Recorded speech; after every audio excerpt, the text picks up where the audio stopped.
ନିଜ ପକେଟରେ ଏହାକୁ ରଖନ୍ତୁ। 2 ମିନିଟ୍ରେ ସେ ନାରୀ ତୁମ ପାଖକୁ ଆସିବ। ଯାହା ଚାହିଁବେ ତାହା କରିବ। ହଁ ଫ୍ରେଣ୍ଡସ୍, ଯଦି ଆପଣ କେଉଁ ଝିଅ ବା ବିବାହିତା ନାରୀକୁ ମନେ ମନେ ଭଲ ପାଉଛନ୍ତି, ତାର ସୁନ୍ଦରତାକୁ ଦେଖି ତା ଆଡ଼କୁ ଆକର୍ଷିତ ହେଉଛନ୍ତି, କିନ୍ତୁ ଯେତେ ଚେଷ୍ଟା କଲେ ମଧ୍ୟ ତାକୁ ପଟେଇ ପାରୁନାହାନ୍ତି, ତାକୁ ନିଜର ମନ କଥା କହିବାକୁ ଡରୁଛନ୍ତି, ଆଉ ଆପଣ ଚାହୁଁଛନ୍ତି କି ସେ ଝିଅ ବା ବିବାହିତା ନାରୀ ନିଜେ ଆସି ଆପଣଙ୍କୁ ଭଲ ପାଉଛି ବୋଲି କହୁ, ଆପଣଙ୍କର ସବୁ ଇଚ୍ଛା ପୂରଣ କରୁ, ତେବେ ଆଜିର ଏହି ବଶୀକରଣ ଭିଡ଼ିଓଟି ଆପଣଙ୍କର ଇଚ୍ଛାକୁ ପୂରଣ କରିବ। କେବଳ ଆପଣଙ୍କୁ ନିଜ ପକେଟରେ ଏହାକୁ ରଖିବାର ଅଛି। ଗ୍ୟାରେଣ୍ଟି ଦେଉଛି ମାତ୍ର 2 ମିନିଟ୍ରେ ସେ ଝିଅ ବା ବିବାହିତା ନାରୀ ଆପଣଙ୍କ ବଶରେ ହେଇଯିବ, ଆପଣଙ୍କ ଆଡ଼କୁ ଆକର୍ଷିତ ହେବାକୁ ଲାଗିବ। ଏହି ବଶୀକରଣ ସାହାଯ୍ୟରେ ହଜାର ହଜାର ଲୋକମାନେ ଲାଭବାନ ହେଇଛନ୍ତି।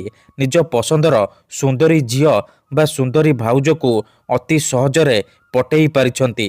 ତେଣୁ ଆପଣ ବି ନିଜ ପକେଟରେ ଏହାକୁ ରଖନ୍ତୁ। ଗ୍ୟାରେଣ୍ଟି ଦେଉଛି ଯେଉଁ ଝିଅ ପଟୁନଥିଲା ସେ ଝିଅ ନିଜେ ଆସି ଆପଣଙ୍କ ସହିତ କଥା ହେବ, ଆପଣଙ୍କୁ ଭଲ ପାଉଛି ବୋଲି କହିବ।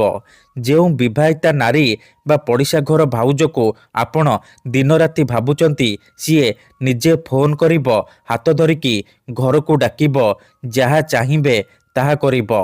ନମସ୍କାର ଫ୍ରେଣ୍ଡସ୍, ଓଡ଼ିଆ ଫଣ୍ଡା ଚ୍ୟାନେଲକୁ ଆପଣମାନଙ୍କୁ ସ୍ୱାଗତ।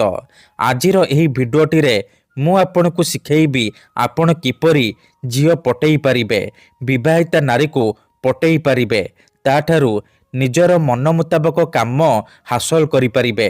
ଏହି ବଶୀକରଣ ଏତେ ଶକ୍ତିଶାଳୀ କି ଯିଏ ବି ଏହାକୁ କରିଛି ସଫଳ ହେଇଛି।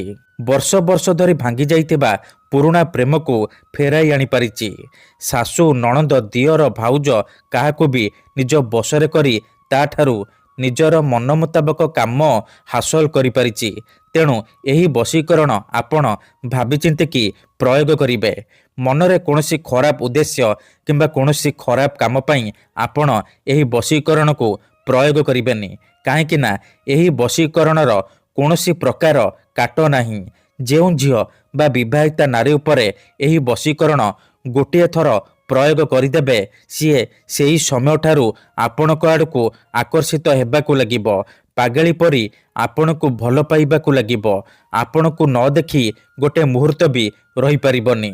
ଠିକ୍ ଅଛି, କେବଳ ଆପଣଙ୍କୁ ନିଜ ପକେଟରେ ଏହି ଜିନିଷ ରଖିବାର ଅଛି।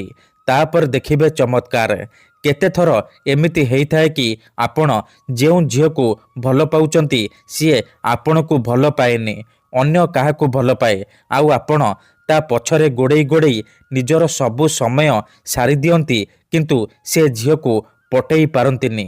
ଯଦି ଆପଣ ବି ଏହିପରି ପରିସ୍ଥିତିରେ ପଡ଼ିଛନ୍ତି, କିନ୍ତୁ ଯେତେ ଚେଷ୍ଟା କଲେ ମଧ୍ୟ ସେ ଝିଅକୁ ପଟେଇ ପାରୁନାହାନ୍ତି, ତେବେ ମୋ କଥା ମାନି ଆଜି ନିଜ ପକେଟରେ ଏହାକୁ ରଖନ୍ତୁ।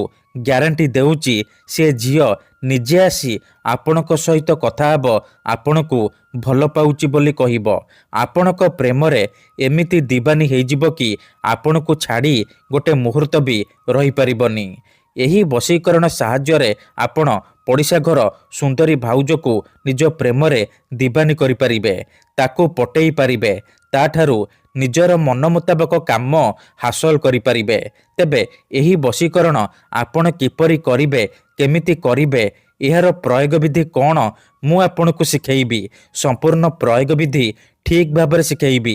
ଜାଣିବା ପାଇଁ ଆପଣ ଭିଡ଼ିଓଟିକୁ ମୂଳରୁ ଶେଷ ପର୍ଯ୍ୟନ୍ତ ପୁରା ଧ୍ୟାନ ସହିତ ଦେଖନ୍ତୁ। ତେବେ ଯାଇକି ଆପଣ ସମ୍ପୂର୍ଣ୍ଣ ପ୍ରୟୋଗ ବିଧି ଜାଣିପାରିବେ। ଅଧାରୁ ଛାଡ଼ିକି ପଳେଇଲେ କିମ୍ବା କାଟି କାଟି ଦେଖିଲେ ଆପଣ କିଛି ବି ବୁଝିପାରିବେନି। ପରେ କମେଣ୍ଟ କରିବେ, ଗୁରୁଜୀ ଆପଣଙ୍କର ବଶୀକରଣ କାମ କରୁନି। ଦେଖନ୍ତୁ, ବଶୀକରଣ କରିବା ପୂର୍ବରୁ ଗୋଟିଏ ଛୋଟିଆ କଥା ମନେ ରଖନ୍ତୁ। ବଶୀକରଣ ଏମିତି ସେମିତି କାମ କରେନି। ମନରେ ସମ୍ପୂର୍ଣ୍ଣ ବିଶ୍ୱାସ, ନିଷ୍ଠା ଆଉ ଏକାଗ୍ରତାର ସହିତ ଆପଣଙ୍କୁ ଏହି ବଶୀକରଣ କରିବାକୁ ପଡ଼ିବ। ତେବେ ଯାଇ ମୁଁ ଆପଣଙ୍କୁ ଗ୍ୟାରେଣ୍ଟି ଦେଉଛି ଆପଣ ଯେଉଁ ଝିଅ ବା ନାରୀକୁ ପଟେଇବାକୁ ଚାହୁଁଛନ୍ତି ତାକୁ ଅତି ସହଜରେ ପଟେଇ ପାରିବେ। ତେବେ ମନେ ରଖନ୍ତୁ ଏହି ବଶୀକରଣ ବିଧିକୁ ଆପଣ କେଉଁ ବି ବାରରେ କରିପାରିବେ, କିନ୍ତୁ ଯେବେ ବି କରିବେ ସୂର୍ଯ୍ୟାସ୍ତ ପରେ ରାତି ସମୟରେ କରିବେ। ତେବେ ଏହି ବଶୀକରଣ କରିବା ପାଇଁ ଆପଣଙ୍କୁ କିଛି ସାମଗ୍ରୀ ଦରକାର, ଯେମିତିକି ଖଣ୍ଡେ କଳା କପଡ଼ା, 5ଟି କଳା ଗୋଲମରିଚ, ଖଣ୍ଡେ ସାଧା କାଗଜ ଆଉ କଳା ରଙ୍ଗର କଲମ। ଏତିକି ଜିନିଷ ଆଣିସାରିବା ପରେ ଆପଣ କ'ଣ କରିବେ, ନିଜ ଘରେ କୌଣସି ଏକ ଜାଗାରେ ଚୁପଚାପ ବସି ପଡ଼ିବେ, ଯେଉଁଠାରେ ଆପଣଙ୍କୁ କେହି ଦେଖିବେନି କିମ୍ବା ଅଧାରୁ ଡାକିବେନି। ତାପରେ ଆପଣ କ'ଣ କରିବେ, ଯେଉଁ କଳା କପଡ଼ା ଆଣିଛନ୍ତି ସେ କଳା କପଡ଼ାକୁ ନିଜ ସାମ୍ନାରେ ରଖିବେ। ତାପରେ ଯେଉଁ 5ଟି କଳା ଗୋଲମରିଚ ଆଣିଛନ୍ତି ସେ 5ଟି କଳା ଗୋଲମରିଚକୁ ଡାହାଣ ହାତରେ ମୁଠେଇକି ଧରିବେ ଆଉ ଆଖି ବନ୍ଦ କରିକି ସେଇ ଝିଅ ବା ନାରୀକୁ ମନେ ମନେ ଭାବିବେ, ତାର ମୁହଁକୁ ନିଜ ମନରେ ଭାବିବେ ଆଉ 5 ଥର ସେ ଝିଅ ବା ସ୍ତ୍ରୀର ନାମ ଉଚ୍ଚାରଣ କରିବେ ଆଉ ମୁଠା ଖୋଲିବେ ସେ ମରିଚରେ ଗୋଟିଏ ଥର ଫୁଙ୍କିଦେବେ। ଏତିକି କରିସାରିବା ପରେ ସେ 5ଟି ମରିଚକୁ କଳା କପଡ଼ା ଉପରେ ରଖିଦେବେ। ତାପରେ ଯେଉଁ କାଗଜ ଆଣିଛନ୍ତି ସେ କାଗଜରେ କଳା କଲମର ସାହାଯ୍ୟରେ ଆପଣ ଗୋଟିଏ ମନ୍ତ୍ର ଲେଖିବେ। ମନ୍ତ୍ରଟି ଏହିପରି, ଓମ୍ କାମିଚ୍ଛାମୟୀ ଆମୁକଂ ସର୍ବମୋହି କରତି କରତି। ଆମୁକଂ ଜାଗାରେ ଆପଣ ସେ ଝିଅ ବା ସ୍ତ୍ରୀର ନାମ ଲେଖିବେ ଯାହାକୁ ଆପଣ ନିଜ ବଶରେ କରିବାକୁ ଚାହୁଁଛନ୍ତି। ମନ୍ତ୍ର ଲେଖିସାରିବା ପରେ ସେ କାଗଜକୁ କଳା କପଡ଼ା ଉପରେ ରଖିଦେବେ। ତାପରେ ଆପଣ କ'ଣ କରିବେ, ସେ କଳା କପଡ଼ାକୁ 3ଟି ଗଣ୍ଠି ପକେଇକି ବାନ୍ଧିଦେବେ। ସେ ଗୋଟିଏ ପୁଟୁଳି ହେଇଯିବ। ସେ ପୁଟୁଳିକୁ ଆପଣ 3 ଘଣ୍ଟା ପାଇଁ ନିଜ ପାଖରେ ରଖିବେ, ନିଜ ପକେଟରେ ରଖିବେ।